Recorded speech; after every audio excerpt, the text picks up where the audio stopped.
I'm Victoria Hayley. I'm a clinical psychologist working in the Lancashire and South Cumbria NHS Trust.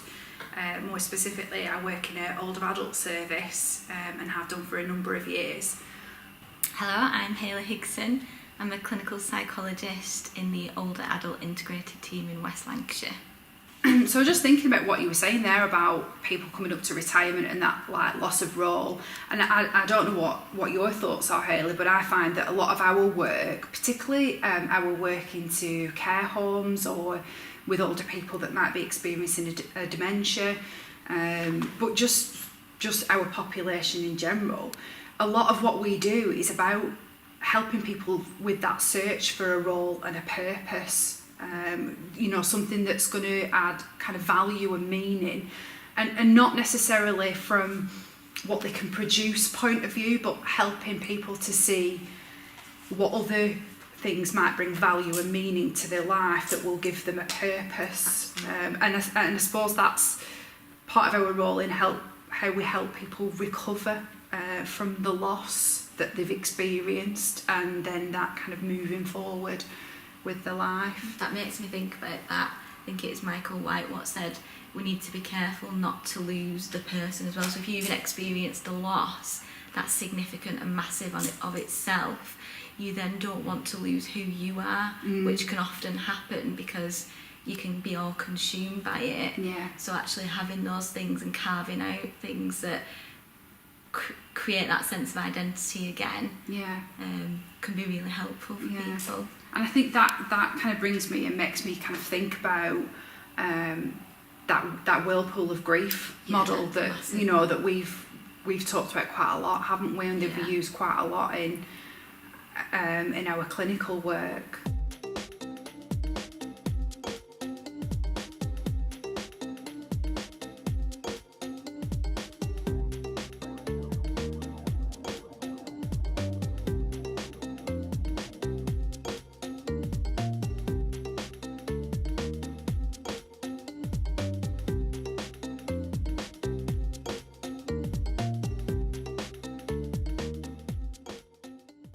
I don't know whether you feel like it would be helpful to kind of talk a little bit about that. I do, because I think everyone's really well aware of the Kubler-Ross stages of grief and the tasks of grief and things like that, where it's set feelings or set tasks that you need to overcome, and that can be really helpful. I think it has been helpful for us to kind of consider grief and to talk about it, to start the conversation, but at the same time it can be really unhelpful when people are mapping out where they are on that process, and what if they're feeling this, and does that mean they've taken a step back and they're never going to get better from it?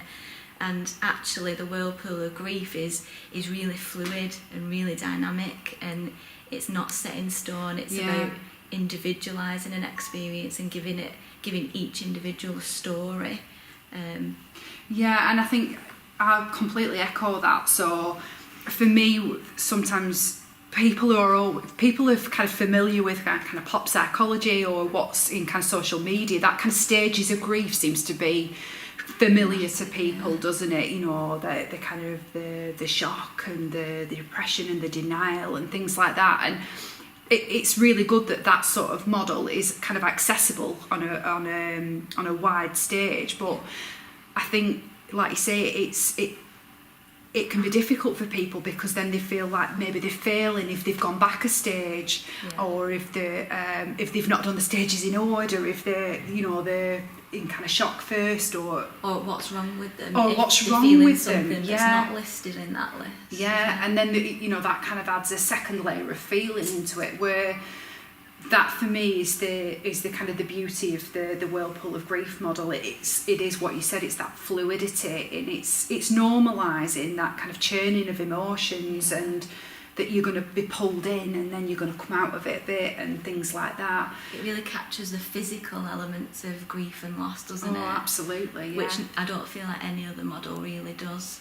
No, that kind of that turmoil, and how it just kind of it drops you and shakes you. And I think for me it really kind of captures that some days will be better than others depending on where you are in the whirlpool, or how fast the whirlpool might be going, or you know, who might be throwing you a rope at any particular time. It really, to me, really kind of captures that journey of grief. Definitely. And I think it can kind of capture the context to the grief. So there's a story before it when people are travelling on the River of Life. You can kind of get a sense of how are they travelling, you know, are they travelling on a 5-star yacht with waitress service, or are they clinging with their fingertips to a piece of wood? Yeah, absolutely. Are they navigating rapids doing that, or is it plain sailing? Yeah, and who's on the riverbank? Yeah. You know, who've they got? You know, have they got a full cheering squad of people that are going, yeah, you're doing great through life, Yeah. or the opposite, have they got people throwing stones at them? Yeah, or is there nobody? Are they kind of alone on the river, just clinging to this piece of wood? And I think that for me, that captures that cultural stuff, all the stuff that we don't talk about. You know, in individual therapy, it's very much kind of the problem is seen as being within the patient. And what that model does is kind of brings it out of that context and lets us look at the bigger picture here, because this isn't just one person. This kind of feeling is completely, or whatever they're feeling is completely relatable to the context that they're in. And I think the Whirlpool of Grief really, really does capture that. Yeah. Like I said, in not a way that other models do. Yeah, and I think what's really nice is that idea of the river of life, and then this kind of drop of this bereavement and this swirling around and the turmoil of the emotion.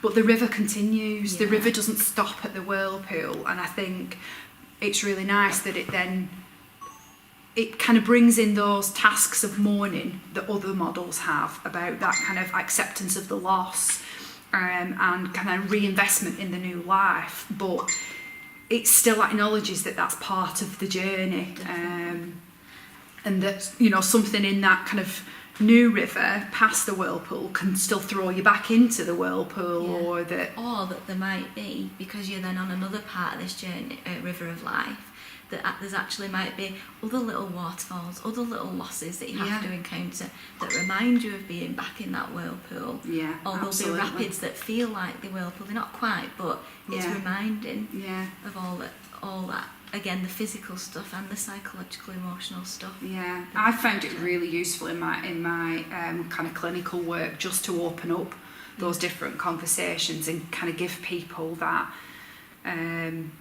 that's kind of that sense of hope that there is something beyond the whirlpool, but also kind of normalising that for right now it might be difficult to see that because you're in a whirlpool, but it's still there.